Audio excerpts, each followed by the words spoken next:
Welcome back to PowerPoint 1, Week 3, Part 2. This is a continuation of the same PowerPoint slides for Week 3, Part 1. So standard English verbs. It's mines, it's mines. Many people have grown up in communities where non-standard verb forms are used in everyday life, just like saying, it's mines, it's mines. This is one type of community dialect. Such forms include I thinks, he talk, it done, we has, you was, and she don't.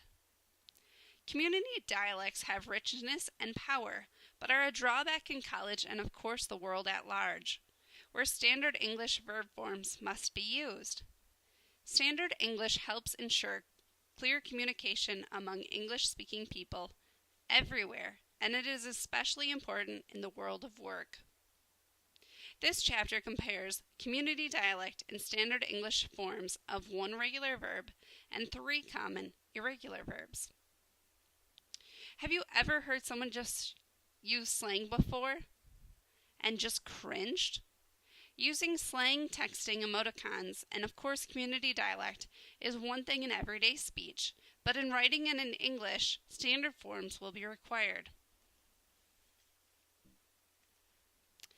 Tenses are a major part of every writing assignment, big or small.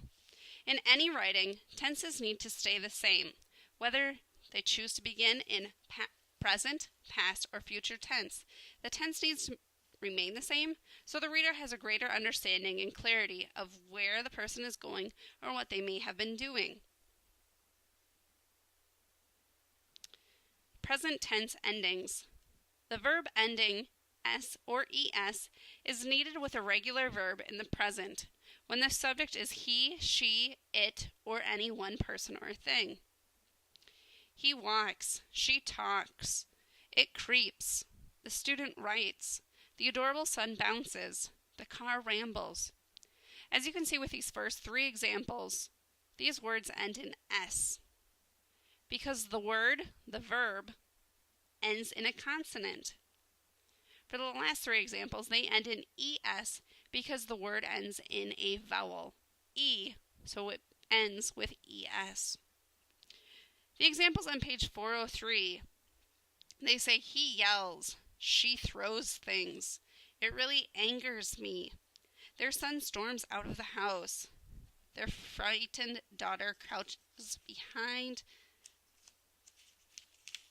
the bed, at night the house shakes. All of these words end in s or es depending on the ending of the verb itself. Let's look at activity 1 on page 403. For sentence number 1, it says, recently, I bought a computer that operates very fast. Hopefully after reading over your irregular verb tenses, you see now with our regular verb tenses that sentence ends and saying these sentences out loud can truly help you with your understanding of the words, because a lot of times your speech or even your mouth can help you correct the sentences. So number 1, recently I bought a computer that operates very fast. The verb we're looking at here is operate. Operate currently ends in an e, so all we need to add is an s, and operates would be our correct verb for present tense endings. Number 2, don't eat a fish that smell funny.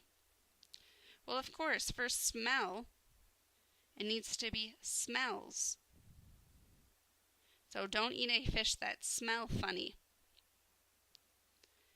By adding the s, we then have our present tense ending.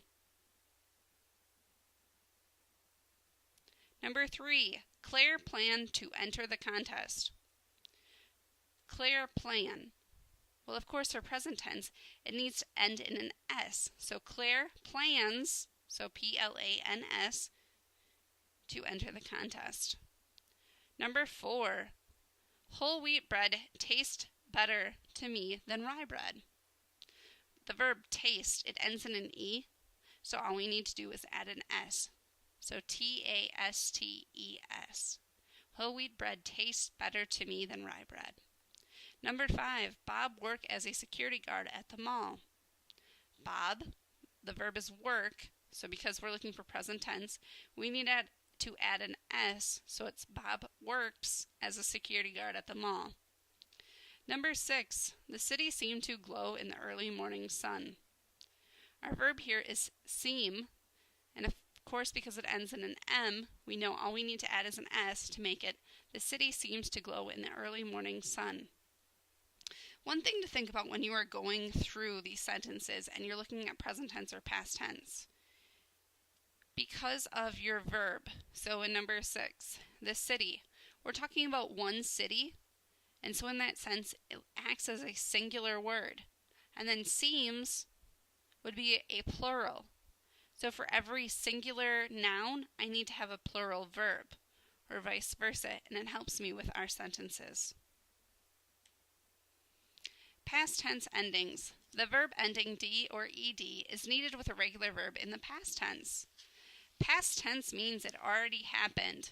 If you're wondering if your verb is correct, try and read it aloud. It will help you out. Past tense verbs. I handed the test to the students. She wanted to go to the mall. They wondered if class was ever going to be over. All of these words end in ED, meaning that they've already happened. So we're looking at past tense.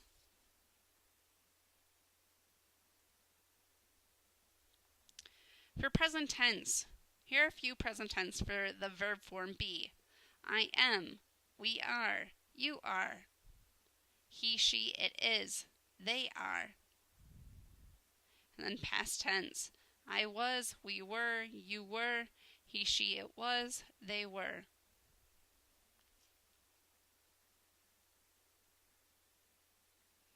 All of these irregular verb forms, there's dialect and standard forms, can be found on page 406 in your textbook. So looking at present, past, and past participle verbs for irregular words. As we can see, be for present past was, were, past participle, been.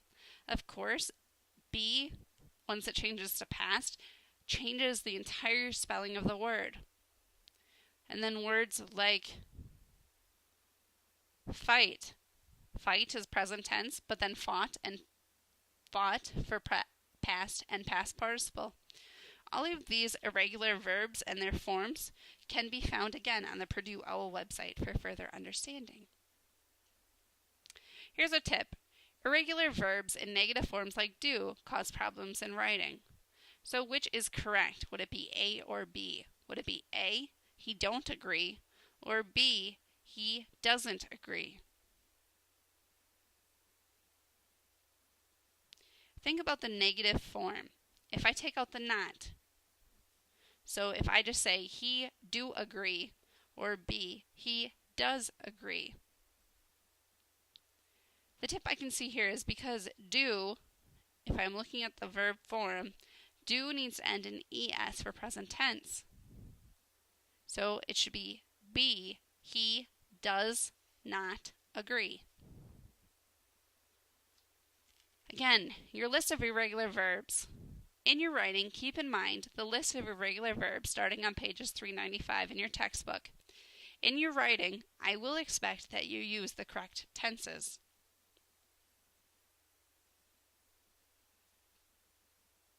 This has been the completion of PowerPoint 1, Week 3.